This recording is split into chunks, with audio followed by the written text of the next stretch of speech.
Change is a constant in the corporate arena, and leaders have to be able to manage it effectively.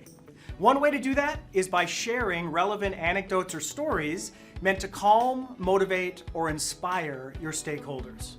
For example, if you wanted to share a story of a CEO faced with difficult circumstances who took bold action, you could recount the story of Domino's Pizza CEO Patrick Doyle, who took the reins in 2010. With the pizza chain's reputation in shambles and their stock price pretty anemic, Doyle decided to ask customers directly what they thought of Domino's product. Their feedback was not good, with people saying it tasted like cardboard or was boring and bland. But instead of quietly reshaping the Domino's brand in private, Doyle decided to take a different tack.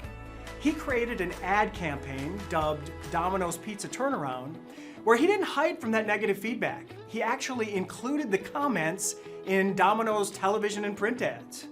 By doing so, he acknowledged his company had fallen short and the time had come for them to reimagine their product. The revamp, it worked, creating a vastly improved recipe and brand. Within the first year alone, Domino's sales grew by 10% and their stock increased by 130%.